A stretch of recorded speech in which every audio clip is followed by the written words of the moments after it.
આગામી દિવસોમાં આ યુદ્ધ વધુ આગમાં ભડકે તેવી શક્યતા સેવાઈ રહી છે, કેમ કે હવે અમેરિકાએ પોતાની સૌથી મહત્વપૂર્ણ મિસાઇલ મિનિટમેન મિસાઇલ કે જે હવે આગામી દિવસોમાં યુદ્ધમાં ઉતારે તેવી રણનીતિ ઘડી કરી રહ્યું છે।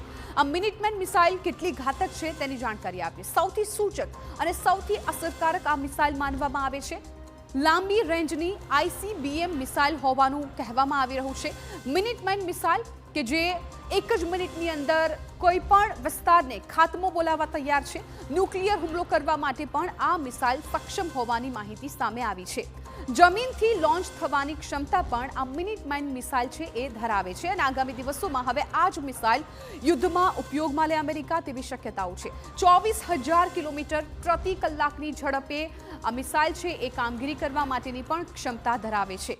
આ સાથે જ અમેરિકા પાસે આવી લગભગ 400 મિસાઇલ છે, એટલે જો આ મિસાઇલનો અમેરિકા ઉપયોગ કરશે તો આગામી દિવસોમાં ઈરાનને વધુ ખાના ખરાબી ભોગવવાનો વારો આવી શકે છે।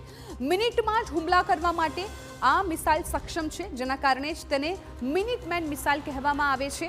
ખૂબ જ ઘાતક ક્ષમતા છે આ મિસાઇલની। અમેરિકાની સેનામાં 70ના દાયકાથી આ મિસાઇલનો ઉપયોગ થતો આવ્યો છે અને હવે આ યુદ્ધમાં પણ આ મિસાઇલ ઉપયોગમાં લેવાય તેવી તૈયારી અમેરિકા અત્યારે કરી રહ્યું છે।